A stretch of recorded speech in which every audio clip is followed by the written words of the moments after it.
সংক্রান্ত ভাই, এটা কি ইয়াবা সংক্রান্ত ঘটনা? ভাই ছোট বাচ্চাকে কেন মারছিলেন? ভাই বলেন, ভাই বলেন, এই শার্টটা কি আপনার ছিল? ভাই বলেন, ভাই কথা উত্তর দেন না, ঘটনা কি?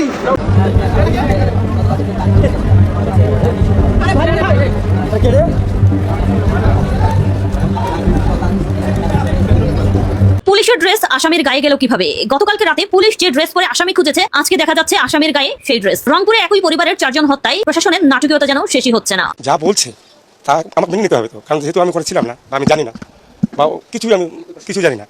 আসসালামু আলাইকুম সম্মানিত দর্শক মণ্ডলী, দেশ কিংবা প্রবাস থেকে কাছে ও দূরে, দেশের দূর দূরান্ত থেকে যারাই ঠিক এই মুহূর্তে আমার এই ভিডিওটি দেখছেন, সকলকে জানাই আন্তরিক শুভেচ্ছা ও অভিনন্দন।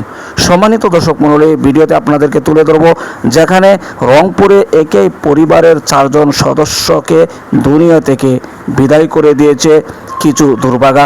প্রিয় দর্শক, আপনারা ভিডিওর শুরুতে কিছুটা দেখেছেন, কেন কী কারণে তাদেরকে শেষ করে দিয়েছে তার বিস্তারিত তুলে ধরব এই ভিডিওতে। তার সাথে সাথে ইতিমধ্যে পুলিশ প্রশাসন কী বলছে তাও দেখাবো এই ভিডিওতে।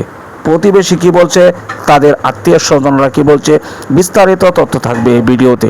তাই প্রিয় দর্শক, ভিডিওটি খুবই গুরুত্বপূর্ণ, না টেনে সম্পূর্ণ ভিডিওটি ধৈর্য সহকারে দেখবেন।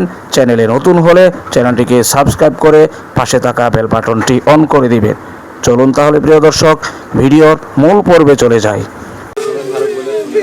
আমি যেন পরিত্রাণ পাই, পা তো রক্ষার জন্য খাটের নিচে চলে গেছে।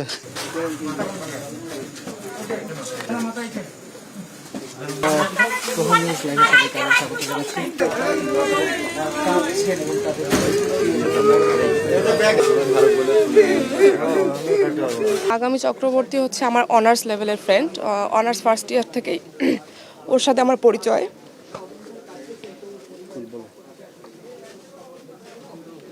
আমি আজকে রাত 10টার দিকে, 10টার পর অবশ্য লাইভ দেখতেছিলাম ডিআরবি নিউজে। লাইভ দেখার সাথে সাথে মানে ওর বাবার নাম বারবার বলতেছিল, তো আমি ততক্ষণে শিওর ছিলাম না। আমার অনেক ফ্রেন্ডকে ফোন দিয়েছি, দিয়ে বলছি যে ওর বাবার নাম কি, আসলে এটা আমার মনে পড়তেছিল না। দেন যখন লাইভের শেষে ওর নাম বললো এবং ওর ভাইয়ের নাম বললো, তখন আমি শিওর হলাম।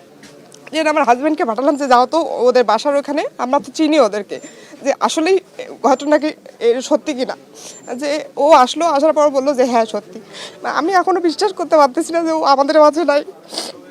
দিদি দিদি করে চিৎকার করছে, এই কথা বল রে, কোথায় তোরা, কোথায় তোরা, কোন সারা শব্দ নাই। তখন থাই গ্লাসের জানালা অনেক জোরে জোরে ধাক্কা দিচ্ছি, আটকানো, আবার ভিতর থেকে সব আটকানো, অনেক জোরে জোরে ধাক্কা দিচ্ছি, খোলে না। তারপর শেষে একবার খুব জোরে ধাক্কা দিচ্ছি, তা সরে গেল।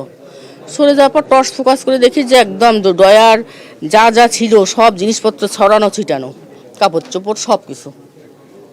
তখন আমি তো হাউমাউ করে চিৎকার করে কান দেখে উঠলাম যে এরকম করা মানে শেষ করছে ওদের, ওরা শেষ, ওরা নাই, পৃথিবীতে নাই।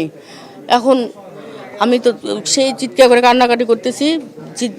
তারপর আবার পাশেই আমার দুলা ভাইয়ের বেলকনি, ওই ছাদ দিয়ে আবার বেলকনিটাতে মানে দেখি যে ওই বেলকনির দরজাটা শুধু ভাঁজ দিয়ে ইয়ে করে রাখছে। তা আমি বললাম যে আচ্ছা এই দরজাটা খোলা যাবে একটা লাঠি হলে। তা ছাদে যা বলছে তা আমাকে মেনে নিতে হবে তো, কারণ যেহেতু আমি করেছিলাম না বা আমি জানি না বা আমি কিছুই জানি না। এই না জানার কারণে তো আমাকে ওইটাই মানতে হবে। কিন্তু আমি যতটা জানি যে আমার সততা যেটা আমি জিনিসটা বলি, কালকে যখন জানাজানি হলো তার আগে তো আমার জানার কোনো প্রশ্নই আসে না। কালকে যখন জানাজানি হলো যে এরকম ওরা এসে চিলেচিলি করতেছে যে কিভাবে কি হচ্ছে, তখন সবাই খুব বললো যে ঠিক আছে পুলিশকে ঢাকায় ঢুকে এটা ভাঙেনি। তখন আমরাও বললাম হ্যাঁ, আমরা তো গ্রামের মানুষ, আমরাও আশাবাদী যে হ্যাঁ পুলিশকে ডাক দিয়ে। পুলিশ আসলো প্রায় দীর্ঘ 2-2.5 ঘন্টা পর, মানে অনেক কিছু করো 1-1.5 ঘন্টা পরে দেখা গেল যে বাসাতে ওইরকম সিমটাম মারা গেছে। মারা যে গেল, তারপর আস্তে আস্তে কে করলো না করলো, আর তো এটা প্রথম দিকে তো ইয়ে না। রাত্রি অনেক, যখন রাত্রি 2:30 বেজে গেল, তখন আমরা সবাই তো ওটা ফাঁকা হয়ে গেছে, তখন আমরা ওখানে বসেই আছি, আরও আশেপাশের বাড়ির ছেলেপেলে আমরা বসে আছি। পুলিশ এসে বলতেছে এই বাড়িগুলো কার। আমি বললাম আমার, আরেকজন বললো আমার, আরেকজন বললো আমার, এভাবে সবাই বললো যে আমাদের এখানেই বাসা, এই বাসা। তা বলছে এই বাসা কার। আমি বললাম আমার। ওরা একটু আসেন ভিতরে আসার পর বলতেছে যে এরকম আপনার ছেলে সিদ্ধার্থ, যে হ্যাঁ। সিদ্ধার্থ কোথায় এখন? আমি বললাম সিদ্ধার্থ তো আমাদের এখানে থাকে, আর লোকজন আসলে হয়তো ওর কাকার বাসাও থাকে। তা আজকে যেহেতু গ্যাঞ্জাম হচ্ছে ওখানে কাকার বাসা আমি পাঠাইছি, ওদের একটু ডাকে দিন। তারপর ওদেরকে নিয়ে আমি গেলাম, যে ওখান থেকে ঢাকায় তুললাম, ঘুমাইছিল, ঢাকায় তোলার পর ওদেরকে দিলাম। তারপর ওরা বললো যে মুগ্ধর বাসা কোনটা। হ্যাঁ, এই মুগ্ধর বাসায় ও নিয়ে গেল। আর আমি তখন বললাম যে আর ওদিকে কি যাব, ও তো নিয়ে গেল মুগ্ধর বাসায়, ওদিকে চলে আসলাম। অনেকক্ষণ পরে সবাই জানা করলো যে সিদ্ধার্থকে নিয়ে গেল, মুগ্ধকে ধরার জন্য পিটাচ্ছে। আমি কিভাবে বলবো যে বাচ্চাটা, না আমার বাচ্চাটা তো কোনোদিন এইরকম পথেই ছিল না, সে তো নেশাগ্রস্তও ছিল না। কেউ বলতেও পারবে না যে নেশাগ্রস্ত। আমার এলাকার জিজ্ঞেস করে দেখেন, কেউ বলতে পারে না। কোথা থেকে কি হলো, এটাই আমার অবাক করে দিচ্ছে আমার। তবে এই ঘটনাকে আপনি কিভাবে বলেন, পুলিশের এই দাবিকে কিভাবে দেখেন, সত্যি মনে হয়?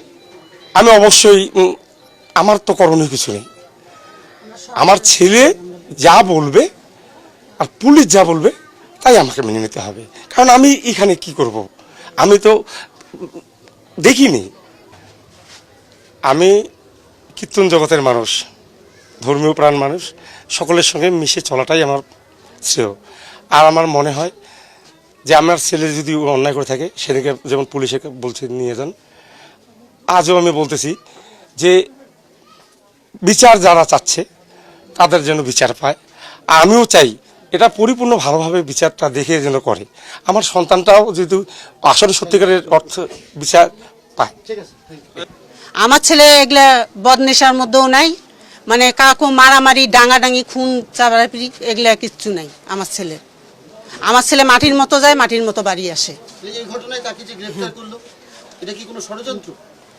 আমি তো তা বলতে পাবো না, ষড়যন্ত্র না এখন কি আমি তা বলতে পাবো না। আমি এতটুকুই, আমি এই চাই ভালো, যেটা সরকার করতে চায় সেইটাই। প্রিয় দর্শক, আশা করি সম্পূর্ণ ভিডিওটি দেখলেন। ভিডিও থেকে অবশ্যই বুঝতে পেরেছেন রংপুরে যে অনাকাঙ্ক্ষিত একটি ঘটনা ঘটেছে, যা খুবই দুঃখজনক। যেখানে একই পরিবারের 4 জন সদস্য, অর্থাৎ তারা ছেলে মেয়ে এমনকি স্বামী স্ত্রী 4 জনকে মিলেই একটি পরিবার ছিল, আর পরিবারের সকলকে শেষ করে দিয়েছে শুধু কারণ একটাই, যে কিছু বখাটে ছেলে তারা ইয়াবা সেবন করার অবস্থায় সেই সাবেক শিক্ষক দেখে ফেলেছে। আর এই এতটুকু অপরাধের কারণে কেন তাকে দেখে ফেললো, আর এই অপরাধের কারণে এক এক করে পরিবারের 4 জন সদস্যকে শেষ করে দিয়েছে। যেমনটি পুলিশের মুখ থেকে আপনারা শুনেছেন, এমনকি প্রতিবেশীর কাছে শুনেছেন। প্রিয় দর্শক, অবশ্যই যারা এই কাজটি করেছে 2 জন গ্রেপ্তার হয়েছে, আরও যারা তাদের সাথে জড়িত রয়েছে সকলকে গ্রেপ্তার করে যেন আইনের আওতাধীন নিয়ে কঠিনভাবে তাদেরকে বিচার করা হয়, এটি কিন্তু দেশবাসীর দাবি, এমনকি সেই পরিবারের আত্মীয় স্বজনদের দাবি। প্রিয় দর্শক, যে যেখান থেকে দেখছেন সকলেই প্রতিবাদের জোর তুলে দিবেন, ভিডিওটি সর্বোচ্চ শেয়ার করে সকলের মাঝে ছড়িয়ে দিবেন। প্রিয় দর্শক, আজকের মতো এখানে শেষ করছি। ভালো থাকুন, সুস্থ থাকুন, আবারও দেখা হচ্ছে পরবর্তী ভিডিওতে।